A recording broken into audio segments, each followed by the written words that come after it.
Já está disponível o livro As Doutrinas do Inferno e Suas Manipulações Dentro das Igrejas. Adquira hoje mesmo.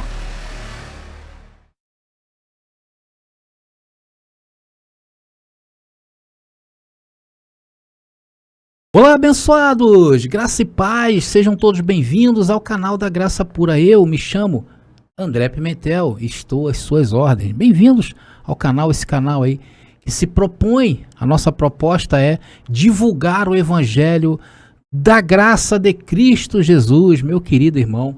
Bom, se você tem acompanhado as nossas mensagens, tem se interessado pelos nossos temas, então se inscreva aí, querido, se inscreva e passa a acompanhar de perto a revolução que Deus está fazendo nos dias de hoje através do seu Evangelho, do Evangelho da Graça, conhecido de Romanos a Hebreus, aonde se encontra o Evangelho, as boas novas.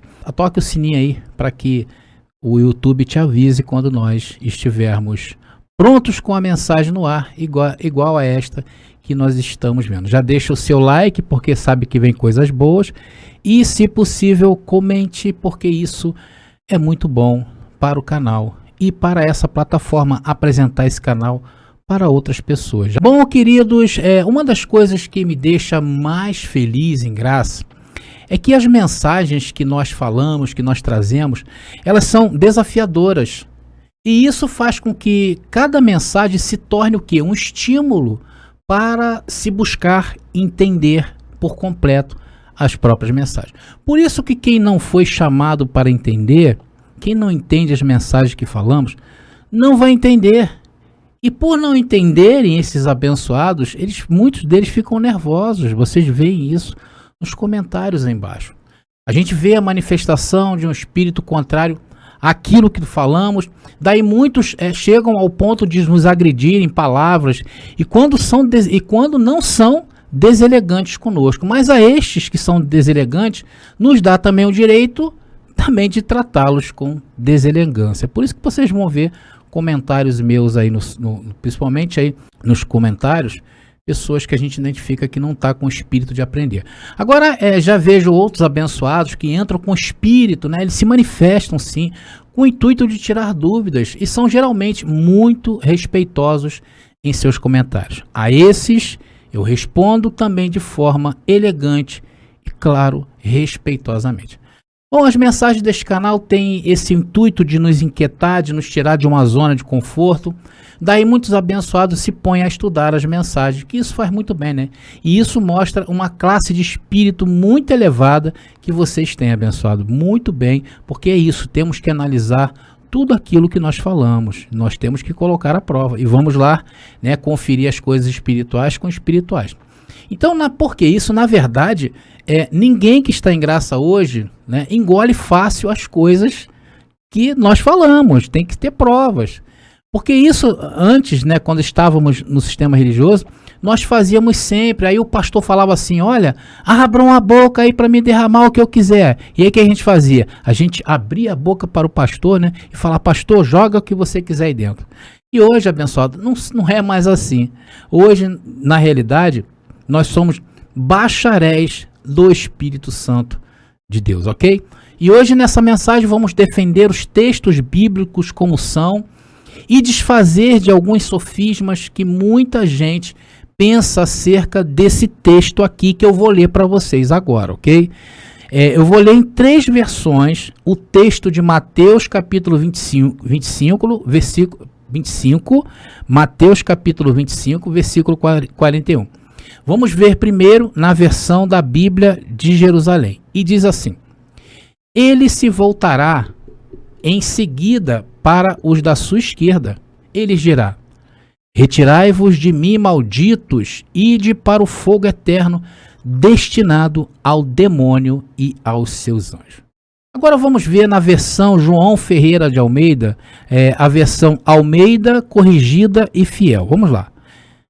Então dirá também aos que estiverem à sua esquerda: apartai-vos de mim, malditos, para o fogo eterno, preparado para o diabo e seus anjos. Agora vamos ver na Bíblia da Sociedade Bíblica Britânica, que é a tradução brasileira. Vamos acompanhar aí. Aí você me diz assim, ué, André, cadê o texto? Você errou, esqueceu? Não, abençoados, eu não errei e nem esqueci. É que na realidade, nesta versão, não existe esse verso do 36, do 37 ao 46. Esqueça, não existe nesta versão da Sociedade Bíblica Britânica, tradução brasileira, estes versos. Então, o que eu fiz, abençoados? Eu procurei para lá, procurei para cá, mas não encontrei resposta por que não está aí. E isso me causou, abençoados, vou ser sincero a vocês, me causou um desconforto nessa mensagem. Então comecei a pensar, por que será que não existe esse final? Então, abençoado, eu não encontrei. O que eu sei, queridos, é que de um tempo para cá, de acordo com que a tecnologia vai avançando, principalmente na área da arqueologia, onde hoje estão se achando muitos papiros antigos, né? Então eles conseguem determinar mais ou menos ali com exatidão se aquele papiro foi escrito no ano tal e tal. E eles estão descobrindo várias coisas, queridos. Várias coisas que vão vir à tona com o tempo, eu creio eu, de acordo com que a tecnologia vai avançando, esses pergaminhos, pedaços, às vezes livros inteiros, estão sendo achados. Então, isso vai dando o quê? Uma nova dinâmica sobre essa época bíblica. Tá bom? Então, pode ser, não estou afirmando, que a Sociedade Bíblica Britânica, através de achados arqueológicos, eles fizeram a tradução brasileira sem esse verso lá de Mateus capítulo 25, do 37 ao 46. Mas eu não vou me aprofundar nesta questão, tá bom? Em outra oportunidade, prometo aí trazer para vocês a resposta, porque esse texto termina no verso 36, ok? Então, a ideia dessa mensagem, a princípio, é abordar essas duas versões, tá bom, abençoado? Vamos analisar também o contexto dessa passagem. Não vamos analisar somente o texto como o sistema faz. Nós vamos ver que aí Jesus falava de um tempo indeterminado e eterno. A sua parousia, né, parousia, né, a sua parósia, enfim. Depois eu vou explicar o que significa isso aí, a parósia, tá bom? E também tempos eternos. Vamos analisar o significado do fogo, do texto, que fogo é esse. Vamos falar do diabo, ou demônio, como queiram, né? Porque uma versão apresenta diabo e outra apresenta demônio, sabemos que há diferença nisso aí. E também vamos analisar aqueles anjos do texto em questão. Será que Jesus estava falando de seres espirituais e que as pessoas queimarão no fogo eterno preparado para o diabo, seus anjos? É isso que vamos nos aprofundar e mergulhar nessa mensagem, ok?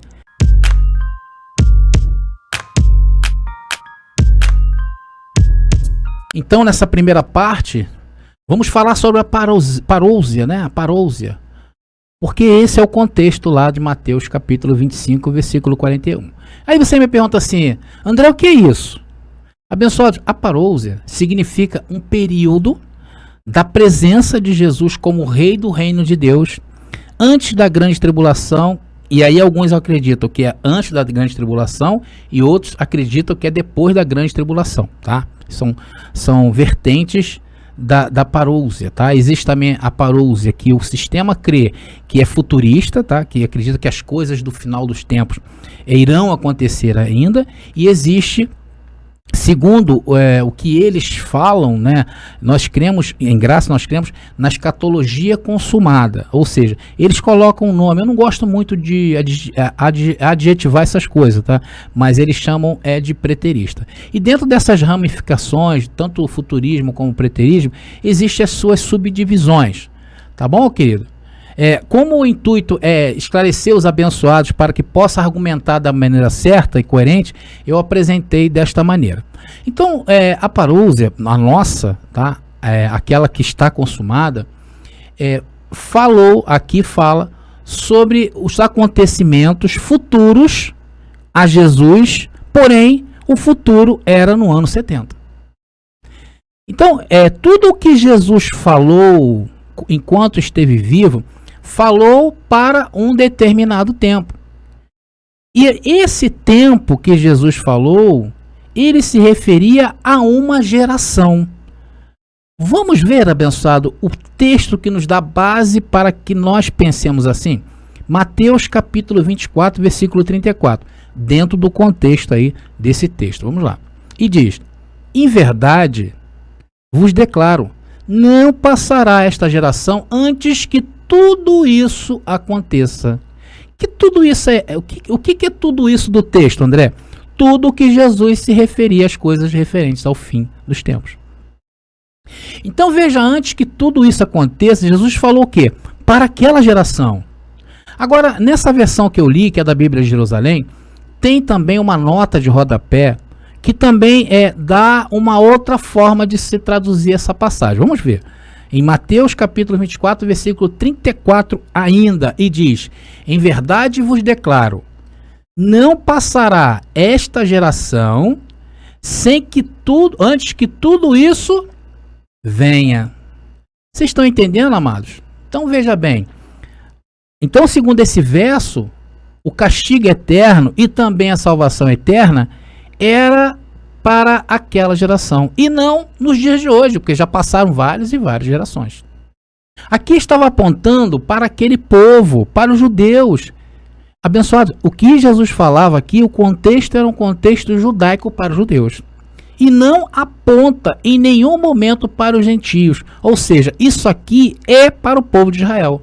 Veja no verso 36 de Mateus capítulo 23, que diz: em verdade vos digo, todos esses crimes pesam sobre esta raça. Porque, abençoados, aqui no verso de Mateus capítulo 25, 41, aponta para um julgamento. E esse julgamento aconteceu para aquela geração. E o texto diz raça, né? Ou geração. Mas o texto diz raça. E havia também crimes. Vocês estão entendendo? Agora vamos ver que raça era essa. E notem, abençoado, no texto que eu vou ler agora, que em nenhum momento se pensa em gentios, tá? Você está fora disso e dá glória a Deus. Mateus capítulo 23, versículo 13 ao 16, que diz: mas ai de vós, escribas e fariseus, hipócritas, pois que fechais aos homens o reino dos céus, nem vós entrais e nem deixais entrar aos que estão entrando. Veja, abençoados, que nessas passagens Jesus cita o reino dos céus.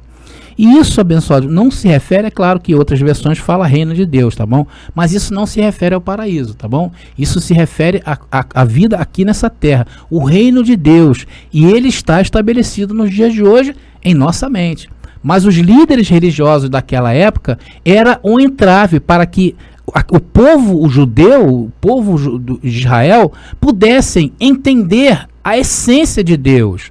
Abençoados, anota isso aí, a essência de Deus. Depois eu vou falar um pouco mais sobre ela, tá?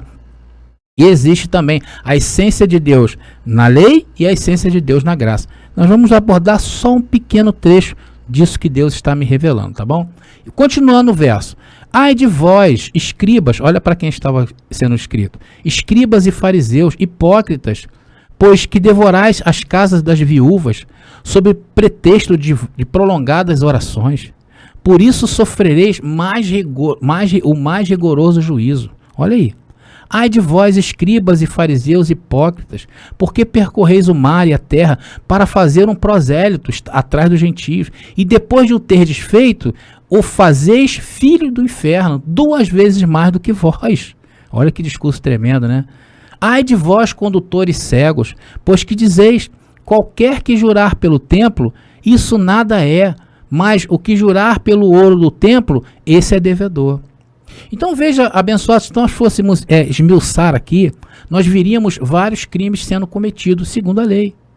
Então aqueles que deveriam defender a lei, defender o povo, defender a essência de Deus, esses cumpriam a letra, mas desrespeitava ao povo de Deus. Então, na verdade, estes religiosos, Jesus já mostra que estavam ali em condenação, condenados ao fogo eterno. E Jesus continua seu discurso duríssimo àquela geração. condenada ao fogo eterno pelo juízo de Deus. Vamos ver. Mateus agora, no capítulo 23, do 34 ao 36, que diz: portanto, eis que eu vos envio profetas, sábios e escribas. A uns deles matareis e crucificareis, e a outros deles açoitareis nas vossas sinagogas.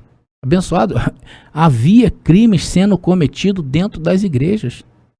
E os perseguireis de cidade em cidade, para que sobre vós caia todo o sangue justo que foi derramado sobre a terra, desde o sangue de Abel, o justo, até ao sangue de Zacarias, filho de Baraquias, que matastes entre o santuário e o altar. Olha quantos crimes que estavam sendo julgados naquele tempo. Em verdade vos digo que todas estas coisas hão de vir sobre esta geração. Está vendo, abençoados? Jesus estava se referindo àquela geração. O problema de se entender isso aqui é que o sistema religioso futurizou tudo. E passaram a deixar tudo para amanhã. Jesus vai vir amanhã, a grande tribulação vai vir amanhã. Por isso que quando surge um líder mais eminente no mundo, eles logo olham, esse daqui vai ser o falso profeta, esse aqui vai ser o anticristo. Olha aquele fenômeno ali, diz que é a besta que saiu do mar. Enfim, abençoado. Então, enquanto eles deixam tudo para amanhã, hoje o que eles fazem? Assaltam aos bolsos dos incautos e a mente de quem se submete a eles. Abençoado, só para vocês terem uma ideia do que estava por vir, veja esse relato de Jesus sobre este acontecimento no ano 70. Isso que eu vou falar agora é um compêndio de alguns versículos em Lucas capítulo 21. Vamos lá. E dizendo a alguns a respeito do templo, que estava ornado de belas pedras e de ricas ofertas, Jesus disse: destas coisas que vedes virão dias em que não ficará pedra sobre pedra que não seja demolida. Quando virdes, pois, que Jerusalém é sitiada por um exército, então sabei que está próxima a sua desolação. Porque haverá grande angústia sobre a terra, e ira contra este povo. E cairão ao fio da espada, e serão levados cativos a todas as gerações, a todas as nações. Jerusalém será calcada pelos gentios. Esse compêndio abençoado está lá em Lucas, capítulo 21, versículo 5 e 6, versículo 20 e depois versículo 23 ao 24. Agora, abençoados, vamos fazer um resumo dos crimes que estes cometeram e estavam sendo condenados. Mateus capítulo 23, de 36 ao 39 diz: em verdade vos digo, todos esses crimes pesam sobre esta raça. Jerusalém, Jerusalém, que matas os profetas e apedrejas aqueles que te são enviados. Quantas vezes eu quis reunir teus filhos, como a galinha reúne seus pintinhos debaixo de suas asas. E tu não quiseste.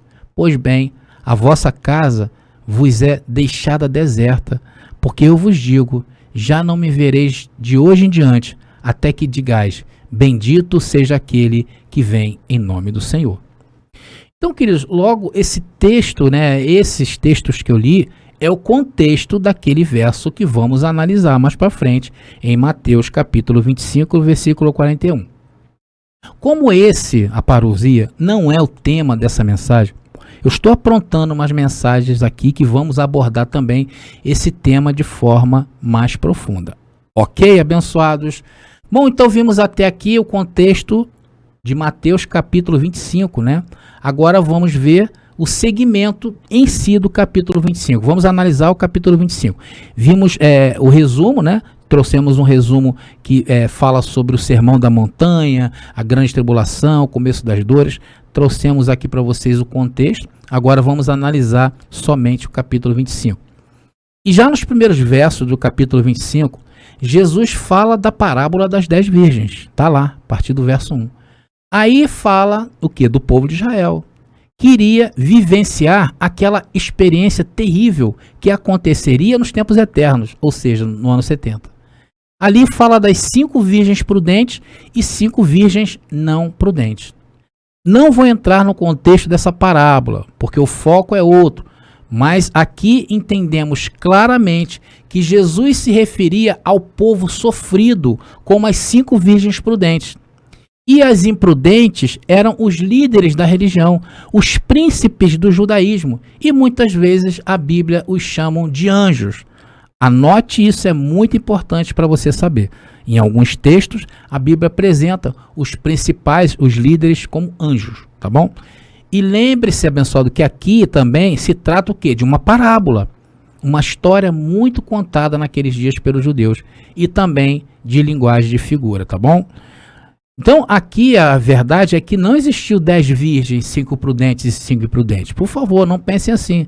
Isso é uma parábola. E parábola é uma história. É uma história contada. É algo que não aconteceu de fato.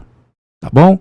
Se você acredita em parábola e acredita que isso aconteceu de fato, eu sinto muito por você, meu amigo.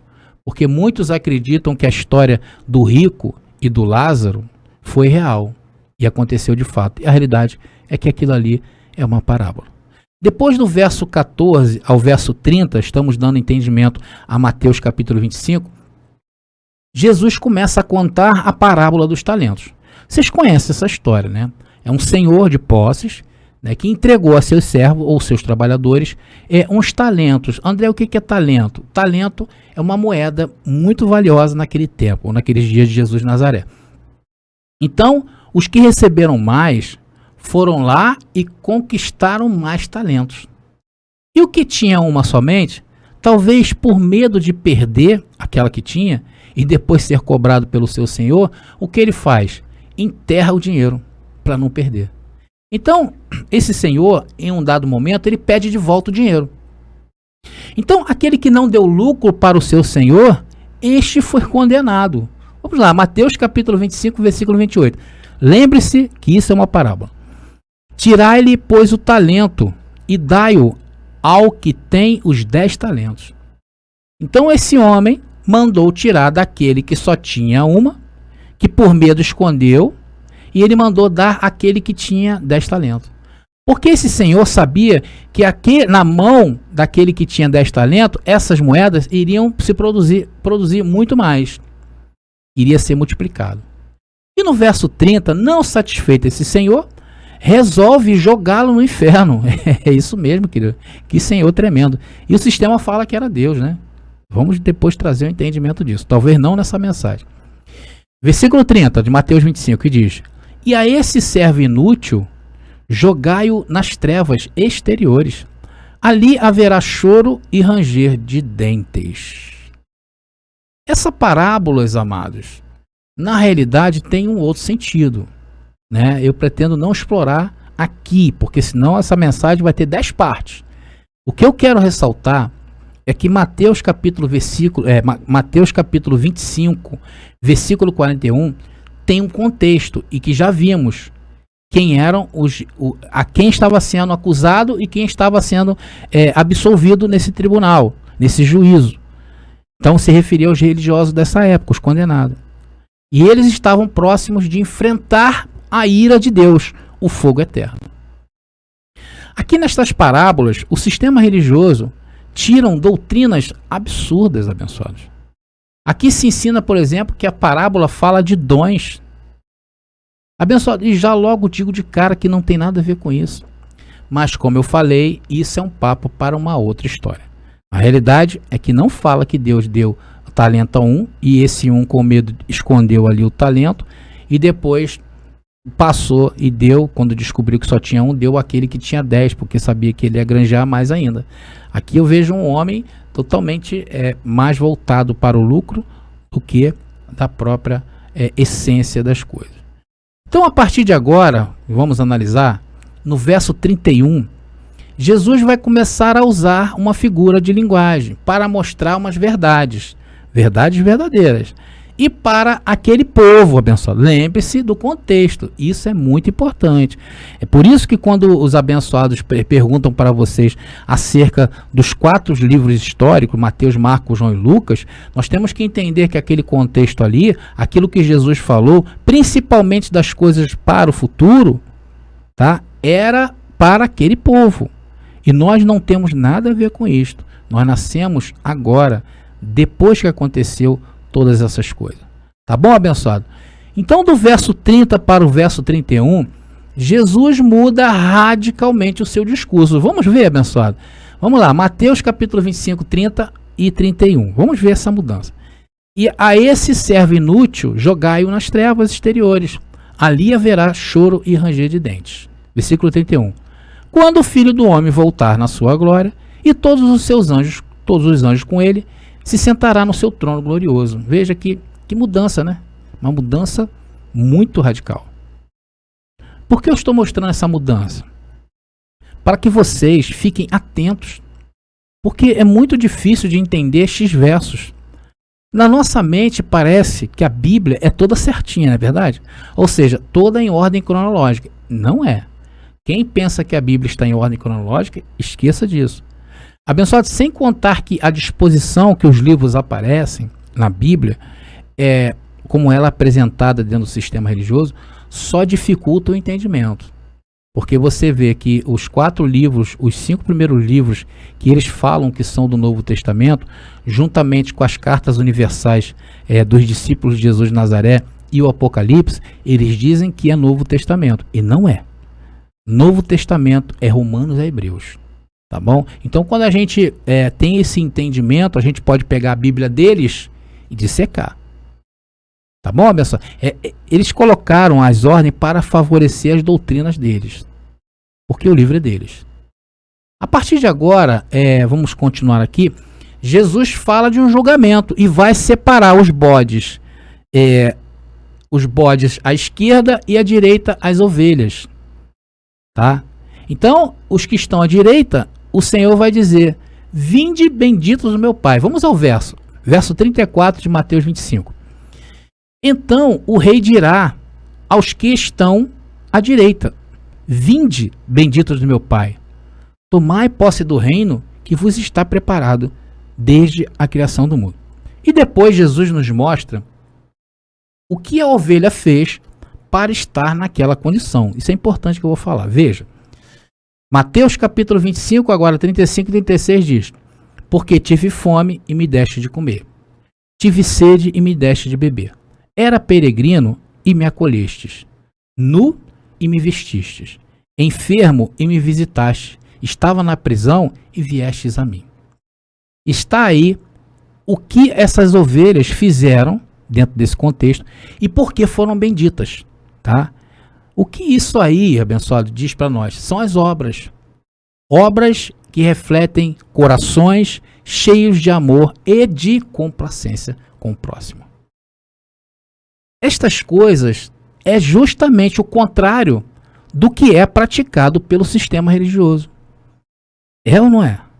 Então, os religiosos daquela época e dessa época, eles estão à esquerda. Sim ou não? Sabe por que Jesus falou assim, abençoados?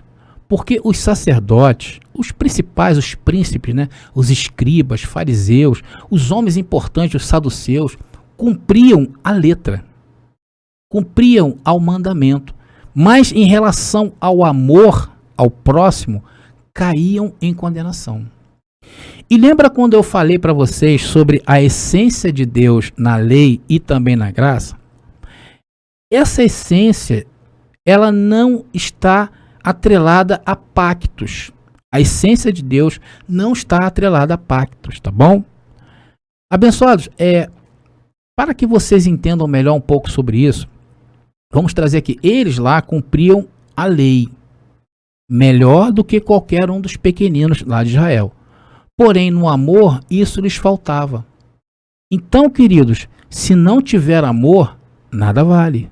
Inclusive para nós que estamos em graça hoje. Ok? Então, a essência de Deus é o amor.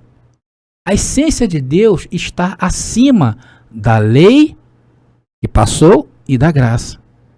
Veja o que Paulo escreve em Gálatas sobre a essência de Deus. Isso é muito importante, queridos. Gálatas capítulo 5, versículo 14. Glória a Deus por essa mensagem. E diz: pois toda a lei se resume em um só preceito. Toda a lei em um só preceito, em uma só lei. A saber, amarás ao teu próximo como a ti mesmo. Pronto. Resolvemos o problema do mundo, sim ou não? E nisso aqui, queridos, os religiosos nunca entenderam, nem naquela geração e nem nesta geração. Lembra quando Jesus falou, naquela época, do dízimo, do cominho e do endro? Lembra quando a gente falou? Eles eram impecáveis na lei, não é isso? Porém, na essência, erravam. E isso o quê? Os levou à condenação. A dureza do coração, a dureza, abençoados, do coração é que condena o homem. A falta de amor ao próximo. Por isso Jesus falou que o que condena o homem não é o que entra, e sim o que sai.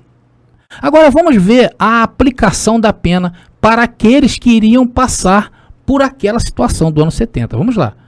Mateus 25, 41. Finalmente chegamos. E diz: ele se voltará em seguida para os da sua esquerda e lhes dirá: retirai-vos de mim, malditos, ide para o fogo eterno, destinado ao demônio e seus anjos. Então, na versão de Jerusalém, onde eu apresentei, diz sobre um demônio e não diabo. E tem diferença entre um e outro, sim ou não? Tem. Claro que tem. Vamos agora à versão João Ferreira de Almeida, que diz: então dirá também aos que estiverem à sua esquerda: apartai-vos de mim, malditos, para o fogo eterno, preparado para o diabo e seus anjos. Ali diz o diabo, e no outro diz demônio. E qual dos dois se encaixam no contexto então, André? Os dois. Por isso que não tem muita diferença, tá bom? Só não encaixa aqui dizer que diabo e demônio é um ser espiritual. Esquece disso. Agora Jesus menciona o que fizeram os da esquerda para merecerem estar naquela situação. Vamos lá. Mateus 25, 42 e 44. Porque tive fome e não me deste de comer. Tive sede e não me deste de beber. Era peregrino e não me acolhestes. Nu e não me vestistes. Enfermo e na prisão não me visitastes. Também estes lhe perguntarão: Senhor, quando foi que te vimos com fome, com sede, peregrino, nu, enfermo ou na prisão e não te socorremos? Queridos e queridas, amados irmãos, vejam que salvação o Senhor nos deu. Ele, abençoado, nos tirou do poço de lama da religião, porque o Senhor viu graça em nós. O Senhor, quando nos olhou por dentro, viu que era tempo de amores. Vocês já viram aquela profecia de Ezequiel, capítulo 16, versículo 8? Abençoado, anota, Ezequiel 16, 8. Vai lá depois, leia, para você ver, estava falando de ti. Então, a partir de agora, nessa mensagem, onde vimos o contexto desses capítulos de Mateus, né, lá que nós lemos anteriormente, Jesus estava apontando para um futuro que ocorreu no ano 70. Vimos o contexto desse capítulo, entendemos o que levou estes bodes a serem condenados e estamos agora totalmente embasados. Vamos analisar que fogo eterno é esse, que demônio ou diabo é esse e que anjos são esses do texto. Preparados? Vamos lá. Então, no versículo 41, que já está aí para vocês, para quem Jesus estava falando isso? Para você hoje? Para a geração futura? Não. Abençoado, Jesus estava falando para o povo que viveu naquela época. Isso aí foi escrito para o povo daquela época. Aí você me pergunta assim: mas André, eu pelo menos posso tirar uma lição daí? Pode, abençoado. Porém, sempre entendendo até onde você pode ir. Então, a outra parte de ouvintes desta mensagem que estão nos ouvindo, que são os críticos, né, vão me dizer, né, que eles creem na tese que o diabo existe como ser. Eles estão impacientes para me perguntar o seguinte: mas André, aí no texto fala sobre o fogo eterno. Isso aí não é o inferno, abençoado? Claro que não. Mas que fogo eterno é esse então, André? Abençoado, esse fogo é o juízo de Deus. Deus tem os seus juízos, queridos. E quando se trata do juízo de Deus, a Bíblia traz uma linguagem figura e ela coloca o fogo como sendo essa linguagem figurada que representa o fogo de Deus. Tá? A bem da verdade, o que acontece? São coisas espirituais que a gente tem que dar uma conotação material para que você entenda. Então, os que escreveram a Bíblia no passado, eles escolheram o elemento fogo para dizer que representa o juízo de Deus.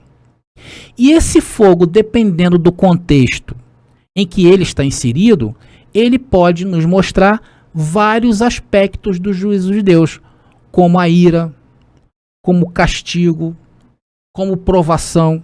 Então nós temos que observar o contexto, tá bom, abençoado? E neste caso aqui, desse contexto, é a ira de Deus, o fogo. Tá bom, amados? Aí você vai perguntar assim, agora André, estranho, tudo bem, você falou do fogo, mas ele fala que é eterno. E aí? Claro que sim, abençoado. Sabe por quê? Sabe por que esse fogo nunca vai apagar e vai ser eterno? Porque Deus nunca vai perder o juízo. Mas para explicar esse eterno aqui, mais dentro, embasado para vocês, tá? Aqui no texto, para te trazer mais clareza, tá? Eu preciso recorrer ao original, ao grego em que ela foi escrita. A palavra eterno aí, ela quer dizer aionios, tá? Aí você me pergunta assim, mas que negócio é esse de aionios, André? Abençoados, aionios é uma palavra grega que quer dizer, ela fala de um tempo indeterminado, um tempo indefinido, porém não eterno. É a mesma coisa você falar assim, tais coisas acontecerão entre tal dia e tal dia. Ou você pode falar o aionios, que o homem trouxe para o português e trouxe a conotação de coisas eternas. Porém, não é eterno. E esse adjetivo aionios vem do substantivo grego aion. Abençoados, vocês sabiam que os próprios estudiosos do sistema religioso são unânimes em afirmar que essa passagem aí do fogo eterno se refere a um tempo determinado? Que esse eterno só vale enquanto houver vida aqui, ou fôlego de vida, e não pós-morte. Até os estudiosos. Mas por que eles não falam isso? Porque eles não querem trazer clareza para vocês. Eles não querem que vocês acessem o conhecimento. Para você ter uma ideia melhor do que é eterno, vamos dizer assim, abençoados, que a nossa condenação eterna, enquanto nós estávamos lá no sistema, falando nós da graça mesmo, enquanto nós estávamos lá no sistema religioso, foi eterna até o dia em que ouvimos o Evangelho da Graça. E quando nós ouvimos o Evangelho da Graça, as escamas dos nossos olhos caíram e passamos o quê? A enxergar o que é o sistema que forma escravos. Então esse eterno, essa condenação eterna, esse tempo para nós foi indeterminado. Eu, por exemplo, foi há 25 anos atrás. Tem abençoados aí que um pouco menos, outros um pouco mais talvez. Mas teve um fim. Sim ou não? Sim. Então isso é o eterno, a palavra aionios. Tá bom? Enquanto que aqueles que continuam no sistema religioso, eles estão em condenação eterna. E essa condenação, esse tempo indeterminado, poderá ter fim enquanto o sujeito ainda estiver vivo, ou somente quando ele se desprender deste corpo e alma contaminada pelas coisas da carne. Aí esse tempo eterno, o tempo indeterminado, acabará. Então pode acontecer em vida, como depois que o abençoado se descapar do que ele não é e aparecer quem ele é. Aí não adianta, né, abençoado? Então, abençoado, eu estou preparando uma mensagem em que vamos falar muito sobre essa revelação de condenação e salvação eterna, ok? Em breve no canal, não perca, por isso se inscreva aí. Então, só para vocês terem uma ideia melhor desse aionios, vamos ver algumas passagens na Bíblia em que encontramos. Vamos lá. Romanos capítulo 16, versículo 26 diz: Ora, aquele que é poderoso para vos confirmar, segundo o meu evangelho e a pregação de Jesus Cristo, conforme a revelação do mistério, que desde tempos eternos esteve oculto. Está aí, eternos é aionios. Então aí diz, quando a revelação chegou, O mistério deixou de ser mistério. Então, aí se findou os tempos eternos para as nossas vidas, porque não está mais em oculto. Essa é a graça. Vamos ver uma outra passagem? Isso é muito interessante, né? 2 Timóteo, capítulo 1, versículo 9, diz que nos salvou e chamou com uma santa vocação, não segundo as nossas obras, mas segundo o seu próprio propósito e graça que nos foi dada em Cristo Jesus antes dos tempos dos séculos. Aí também está a palavra aiones. Mais uma passagem que se refere a nós. Qual, abençoados, a nossa santa vocação? Lembrando aí que santidade, abençoado, não tem nada a ver com roupa, com deixar de fazer isso, deixar de fazer aquilo, olhar para a direita, olhar para a esquerda, avançar o sinal vermelho, beber ou não beber. Isso não tem nada a ver de santidade, tá bom, abençoado? Isso aqui, esse tipo de pensamento é das crianças do sistema religioso. Nós não somos mais crianças, ok? Somos adultos, somos bacharéis do espírito. Aqui a santidade, a palavra santidade, ela quer dizer separado para algo. E que algo é esse que nós fomos separados? Nós fomos separados para entender o que estava oculto. E que no tempo certo Cristo Jesus nos chamou separado para sermos salvos na mente. E não é segundo o que? As nossas obras, porém segundo o propósito e graça que nos foi dada antes dos tempos dos séculos. E esse tempo chegou para nós. O que estava indeterminado, determinou. Vamos, abençoado, mais uma só aí, mais um versículo só para que esse tipo de ensino esteja bem sedimentado aí dentro do reino de Deus, tá bom? Tito capítulo 1, versículo 2 diz: em esperança de quê? Da vida eterna, a qual Deus, que não pode mentir, prometeu antes dos tempos dos séculos. Está aí a palavra aiones de novo. Então qual é este antes dos tempos dos séculos? Um tempo indefinido, um tempo indeterminado, e que agora nos alcançou essa vida eterna. Sim ou não? Sim. Vocês estão entendendo, abençoado? A palavra eterna do texto Mateus, capítulo 25, versículo 41. Vamos ler de novo, vamos lá. E diz: e ele se voltará em seguida para os da sua esquerda e lhes dirá: retirai-vos de mim, malditos. Aqui você está sabendo que ele está falando de um povo que estava sendo julgado. E esse povo foi julgado segundo ali as suas obras. Tá bom, abençoado? Então ele diz ali: retirai-vos de mim, malditos, ide para o fogo eterno, destinado ao demônio, ou diabo, como queiram, e aos seus anjos. Então esse fogo eterno de condenação, abençoado, não é eterno, se findou. Se findou quando? No ano 70. Quando 100 mil judeus foram mortos em Jerusalém.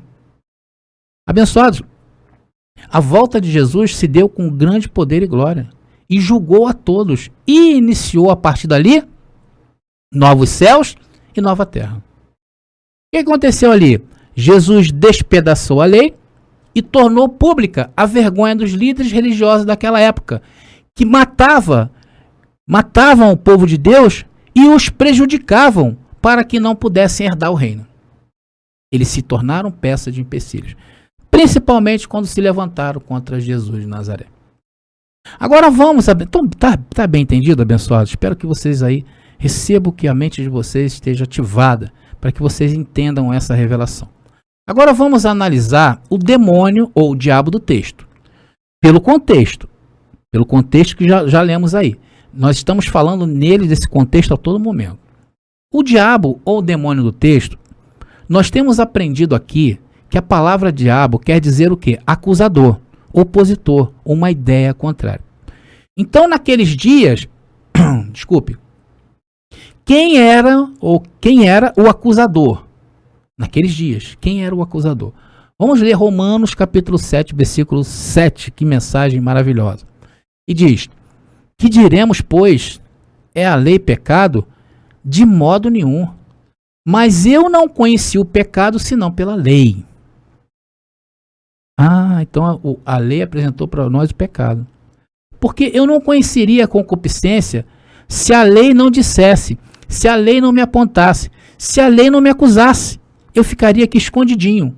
Mas ela disse: não cobiçarás. E o que acontecia comigo? Eu cobiçava. Vocês entenderam?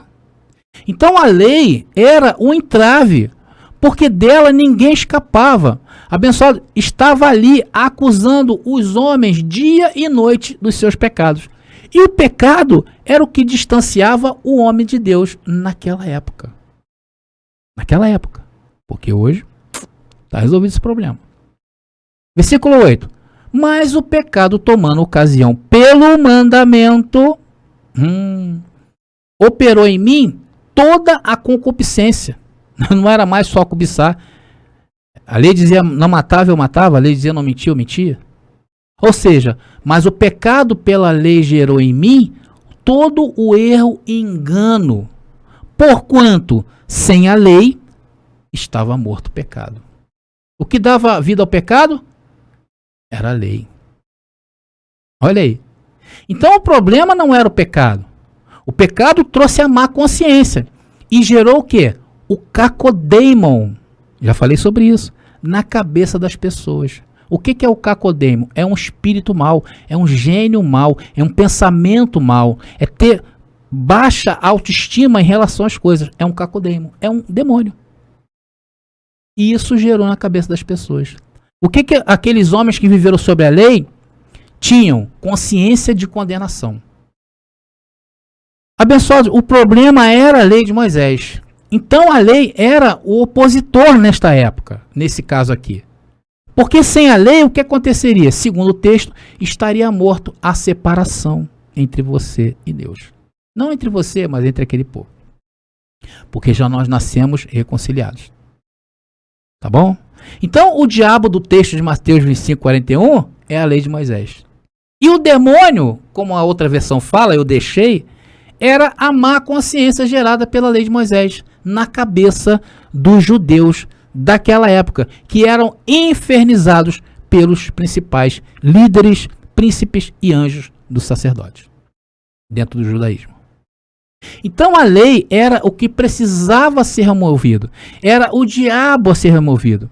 E demônio, porque ela produzia pensamentos de condenação. Por isso que quem hoje se submete a obras para alcançar algo com Deus, está em pensamento de cacodeimon. Não pode. Você não pode servir a Deus com cacodeimon. Primeiro você não vai conseguir, porque a lei, as obras vão te gerar frustração. E esse espírito que vai te imbuir dessa condenação é um espírito de comiseração.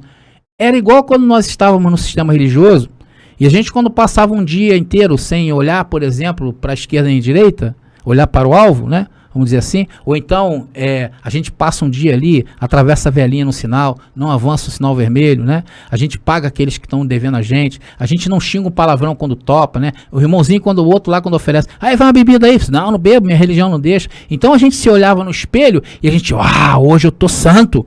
E no outro dia, quando tropeçava, quando não resistia à bebida, quando era um cavalo na hora de pegar o ônibus, não respeitava as pessoas mais velhas, a gente se olhava no espelho e falava assim, uau, que condenação. Era esse espírito que se trazia, abençoado. Isso gerava um espírito. Então isso precisava ser removido naquele tempo. E o que nós estamos falando aqui 24 horas por dia é o quê? Abençoado, esse tempo passou, não existe mais condenação. A lei foi tirada, o pecado está morto. Tá bom, André, tudo bem, você me convenceu. Mas e os anjos do texto, André? Eles estão dando uma conotação de coisas espirituais. Parece. Parece. Agora vamos entender um pouco sobre o anjo, sobre o que é anjo bíblico, abençoado. Não o da religião. Esse anjo da religião, você pode pisar na cabeça dele aí. Não é esse o anjo bíblico. Então eu fui no original da palavra anjo em grego. Aí descobri, não somente em grego como em hebraico, descobri que a palavra anjo, ela foi usada 176 vezes na parte grega da Bíblia, que pega do livro histórico de Mateus e vai até Apocalipse.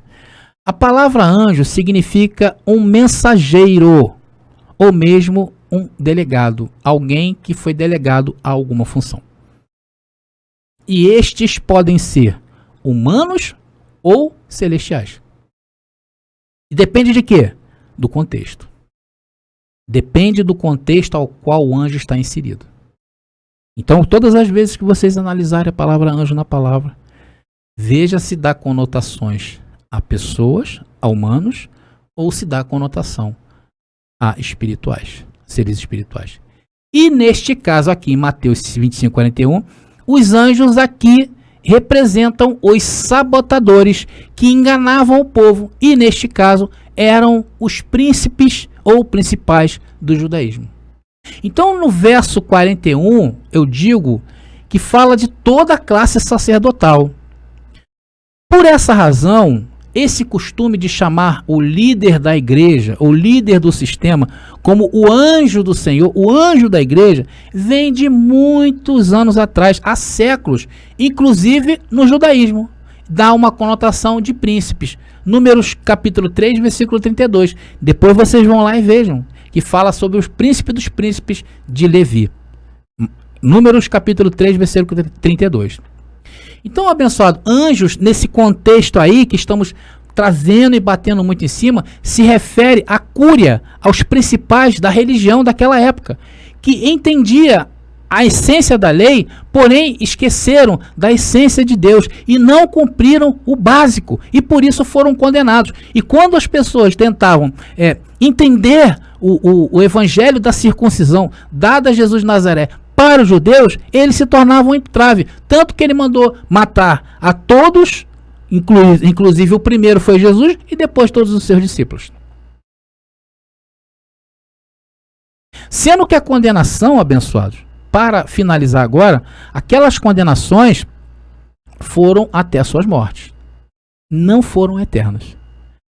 Vamos ler um verso aqui que também fala sobre eternidade, um tempo determinado, que é aiones. Vamos lá. 2 Tessalonicenses, capítulo 1, versículo 9 diz: os quais, por castigo, padecerão eterna perdição, longe do Senhor, da face do Senhor e da glória do seu poder.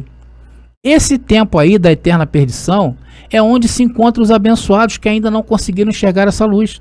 Porque ainda, abençoado, o tempo está indeterminado. Por isso dizemos que estão em condenação eterna. Por isso que lá no texto, a condenação eterna, ela foi até a morte deles. Então, porque hoje, eles, no caso, esses abençoados que ainda estão em condenação, estão longe da face do Senhor e da glória do seu poder, igual foi aqueles que foram condenados também naquele tempo. Por isso que para nós, o Senhor deu um basta em nossa condenação. O Senhor chegou, não vai ser mais condenado eterno. A partir daqui vai ter luz. Haja luz na vida do André. Haja luz na vida dos abençoados. E essa luz não tínhamos acesso. E que estava em oculto. Também em tempos eternos. Porém, esse tempo chegou. Chegou ao fim para as nossas vidas. Vocês estão entendendo? Então nós estamos chegando ao fim dessa grandiosa mensagem. Quem nos acompanhou até aqui, teve a paciência, comeu de um banquete sensacional. E daqui eu tenho certeza que virão muitos temas reveladores e inquietantes em graça. Nos acompanhe, tá bom, abençoado? Então nós entendemos hoje que o texto de Mateus capítulo 25, versículo 41, só é compreendido pelos que estão hoje em salvação eterna.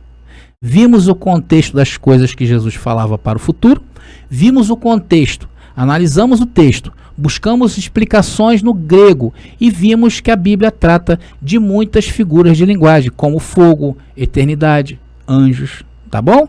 E vimos mais uma vez que diabo e demônio como ser só existem dentro da religião do sistema. Ok, abençoados? E que assim o Senhor continue corrigindo os nossos caminhos. Eu fico por aqui. Graça e paz e até a próxima mensagem.